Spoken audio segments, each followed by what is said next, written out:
understand you're quite an accomplished pianist. Watch your language.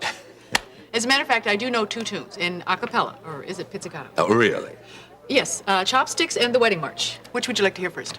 Well, now, since it's a wedding we're working on, maybe, A wise choice indeed. Babs, could you hold off a minute, please? Listen, Doug wants to give us all a last-minute briefing. Thanks, man. Listen, all of you realize why we're doing this, right? It's not because we have any vengeance against Nancy Lawson or her fiancé, Mr. Myers. It's because we love Ben and Lori. We want to see the truth come out, okay?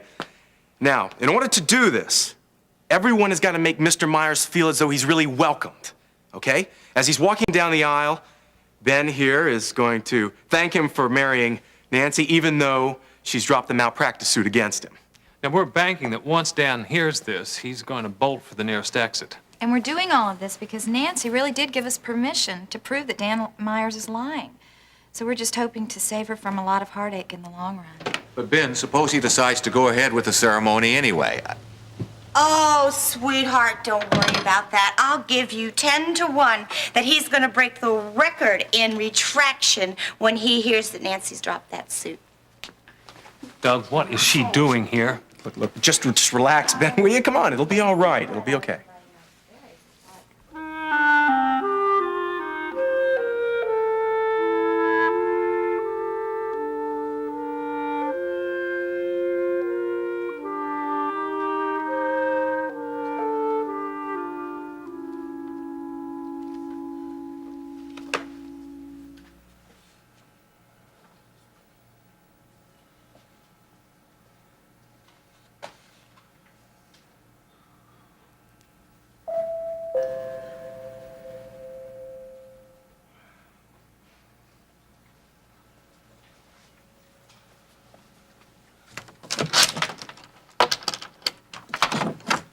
Hey, Amber, hi. I wasn't sure I'd catch you in. Well, you haven't really. I was just on my way out. Oh, another night on the town, huh? I don't think that's any of your business. Hey, look, I'll leave if you want me to, but I thought you might like to give a statement about Stacy's confession.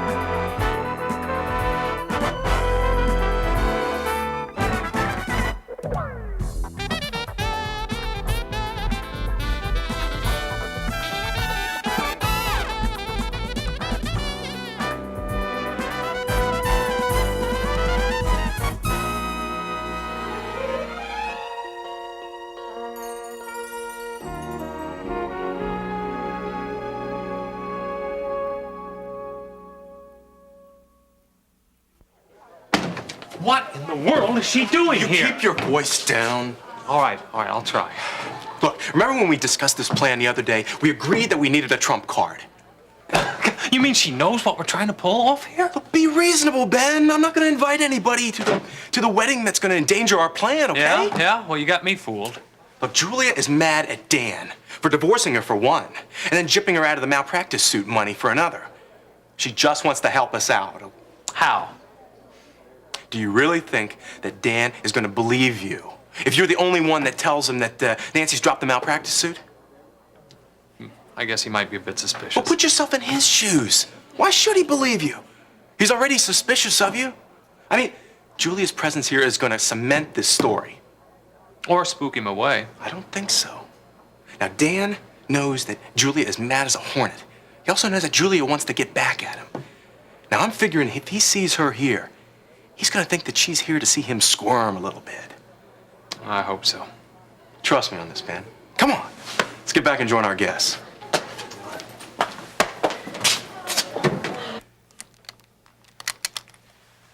Do you mind if I use this, Amber? No, It's just that some folks get a little nervous when they see one. I have nothing to hide. Uh-huh. You know, you really have a lovely apartment here.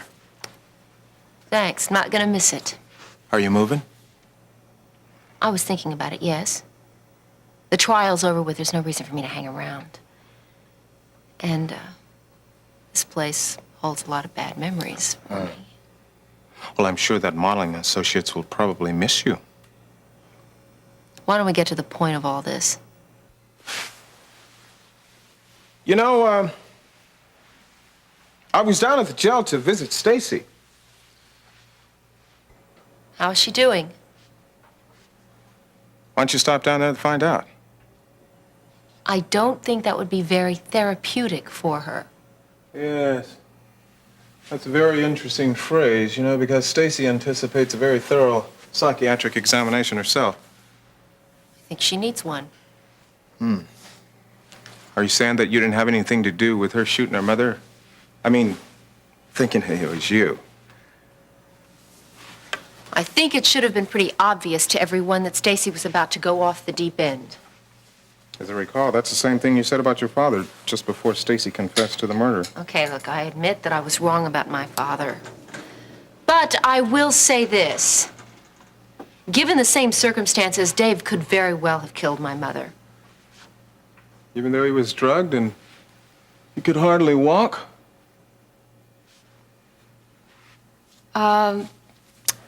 Let's just say, officially, that I am glad that Stacy is finally in a place where she can get the care that she needs. Now, as I said, I really do have another appointment. I see. One other thing. Isn't this the place here where your mother's body was found? Yes. Boy, that's really strange, because the coroner reported that she died instantly, even though there was evidence of a struggle. What are you getting at?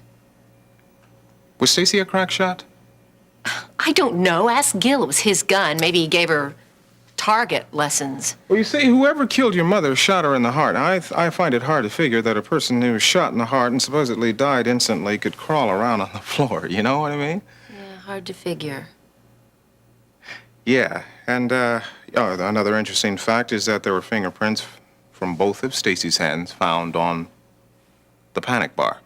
Now, if she shot your mother and she ran downstairs with a gun in her hand, I mean, more than likely she'd probably bump that panic bar with her body or something, or maybe use one hand. Another interesting thing is that there was only fingerprints on the panic bar and not the gun. I really can't understand that, Amber. Are you saying that Stacy did not kill my mother? I'm saying that she doesn't know how the gun got into the parking lot 10 feet away from your father's car. I think it's time for you to leave, Mr. Redland. Oh, there's a possibility that there could be a second person that killed your mother. I don't want to hear any more of this. I asked you to leave. Well, if you come up with anything that might back up my ideas, why don't you give me a call? I said leave, Mr. Redland. Okay.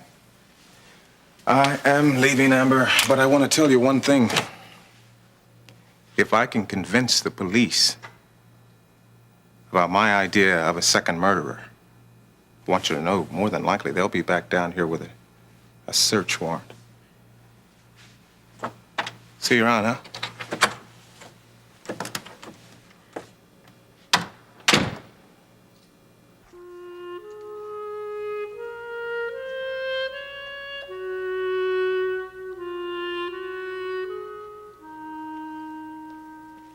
Well, look who I've brought to visit you, Mrs. Carpenter. Hi, Mom. Oh, Courtney, what a pleasant surprise. Is Daddy with you? No, he's not. I came here from Kingsley as soon as I heard you were here.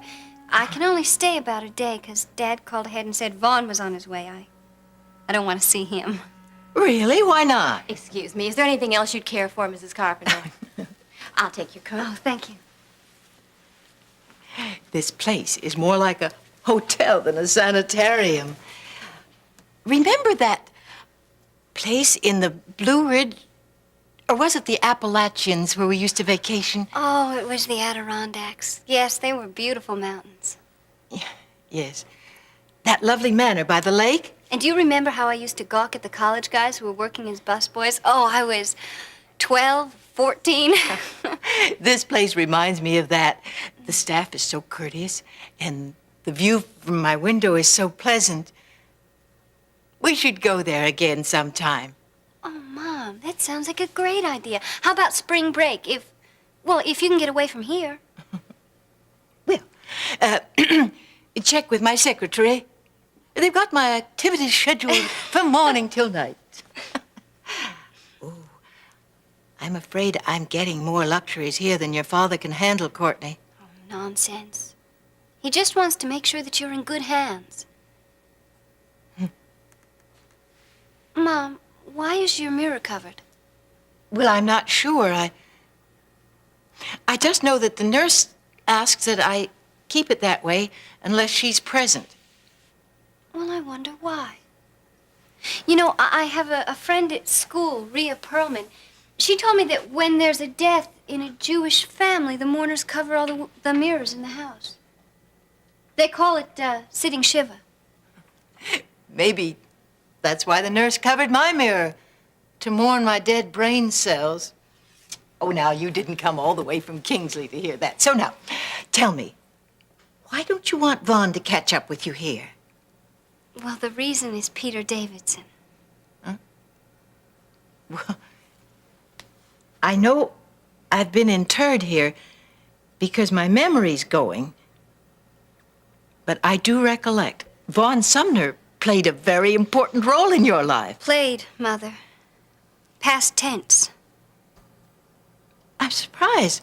Your father said that... Father said for years that Vaughn and I were destined for each other, but he had us all believing that. Including myself. Now, Vaughn is a very handsome and dignified young man. And prideful and condescending and boring.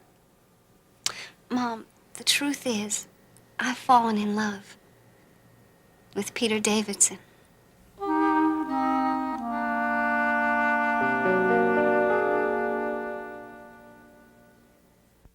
The reason I came, Mom, was to share my newfound love with you. I knew you'd understand. But your father doesn't, does he? No. You understand why he doesn't, though, don't you? Oh, Mom, I don't want to understand. I don't want to understand how the Sumners are keeping Carpenter shipping afloat. I just want to understand who I am and where I'm going. Peter helps me to do that.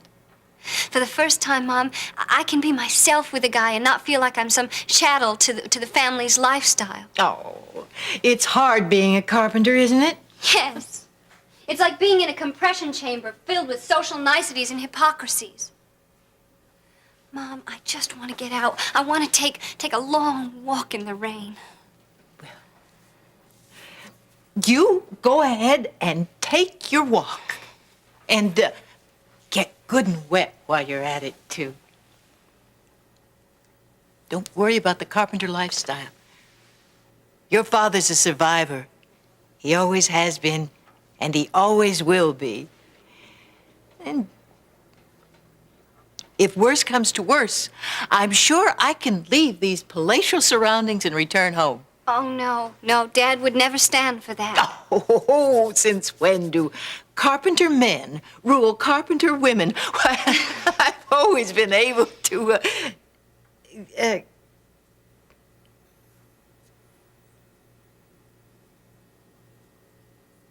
Courtney?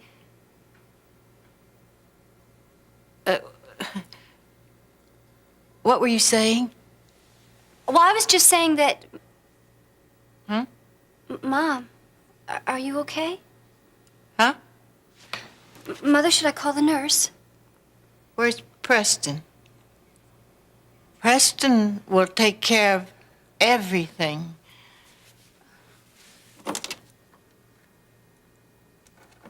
Mother? Oh, Mom, you're right. Carpenter men have never told carpenter women what to do. But you've just shown me exactly what I have to do.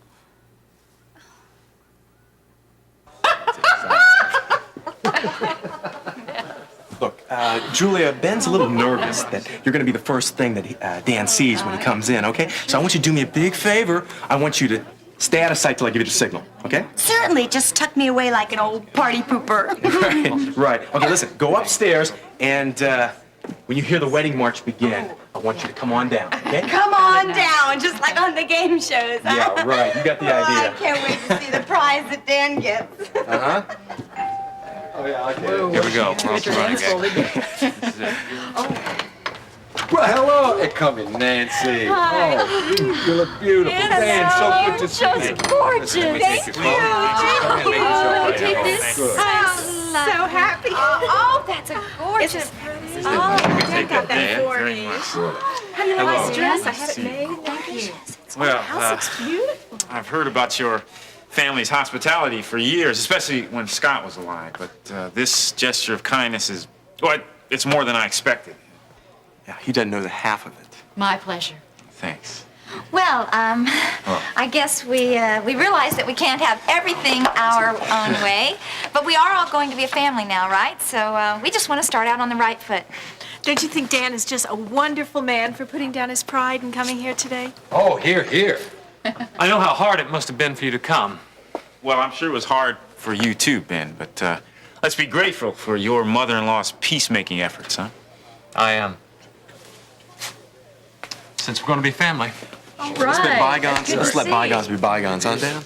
Well, Doug, I'm sure you didn't come up with that sentiment on your own, did you? Well, no. As a matter of fact, I didn't. But seeing as though my former client over here is setting such a gentleman's standard, I figured the least I can do is meet the challenge, right? What, your former client? What do you... Yeah, you know. Oh, I'll get it. Listen, congratulations, and thank you. Thank you very much. Oh, isn't it beautiful? Dan, honey, come look at the cake. Yeah, okay, sure, Nate. You really like it? Oh, it's gorgeous. Who did it? Oh, that's very nice, yeah. Nancy, I've got a corsage for you in the kitchen. Come on, I want to show you. Oh, Excuse us, Sure, Dan. sure. Hey, here he is, folks, the man of the hour. Your Honor, let me have your coat. Well, I guess we're all ready to begin now, huh? Yeah, so far, so good. Where's Peter?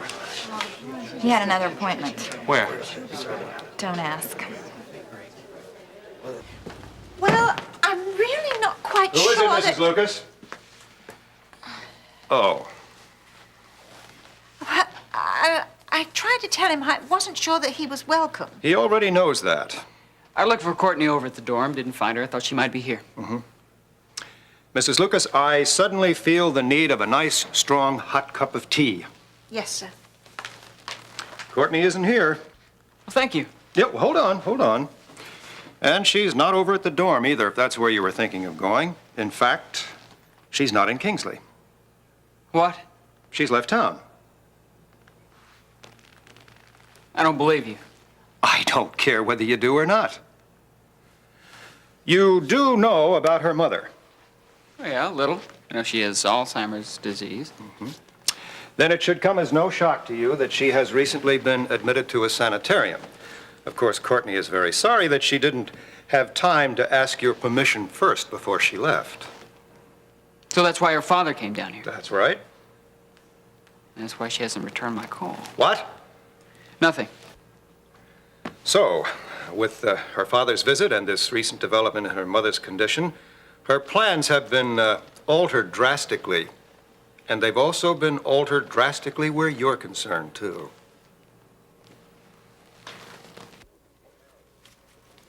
It's beautiful. Oh, I'm glad you like it. You know, Terry, Ione wasn't going to come because she couldn't agree with what I was doing. I thought for sure you would have felt the same way. Well, I did at first. But after all, we're family, and that does make a difference. Nancy.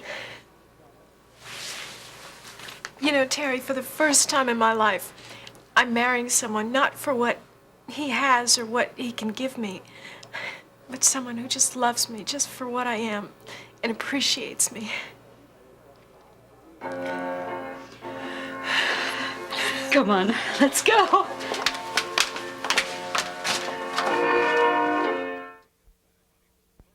As soon as Courtney gets back, she will wish to amend her rather impetuous farewell to Vaughn. As a matter of fact, I'd go one step further and say that their long-standing engagement will result in a marriage almost as soon as she returns. Yeah? Well, I find that hard to believe since she asked me to tell Vaughn Sumner that this presupposed engagement's off. Really? Well, when she tells you what I just said to you, maybe you'll believe me then. Yeah, she says it. I might believe it. Yeah, hold on right there. Do you actually want her to disown her own family? I never said that. Or ignore the desperate need of her mother? You know, on second thought, you probably don't even care, because you belong to that family that I consider a bunch of religious hypocrites. I'm gonna forget you said that. Don't. And don't try to change Courtney's mind when she says goodbye to you.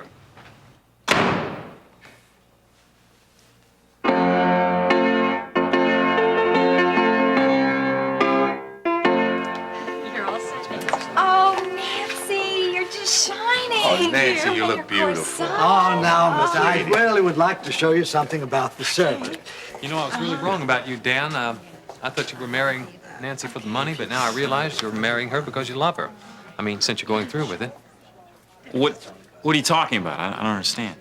Oh, sure you do. I mean, Nancy dropping the lawsuit against me and all. Oh, not now. What? Nancy did what? Ben, not now. Wait, what do you mean not now? Wait, I'm what? so- Now, come on. I'm sorry, Doug, you're right. This is not the right time. Let's just enjoy the Nancy, service. just a second. Did Nancy drop the lawsuit or what? Oh, come on, Dan, cut the kidding. I mean, you know she did. She must have told you. I mean, I've got the signed affidavit right here stating that she's dropping the malpractice suit against Ben. Oh, you guys both have a real bad sense of humor. Shh. Just enjoy the service. I think that just the piece is ready for you, Dan. Dan, you are joining one wonderful family. You know, they were even going to pay for her motel and her medical bills, but of course, now that you're marrying her, they won't have to. Like, it's great. Can't thank you enough. You know, even Julia didn't think that you'd go ahead with the wedding. I mean, after she canceled the malpractice suit. So she came to see for herself. Hi, Danny boy.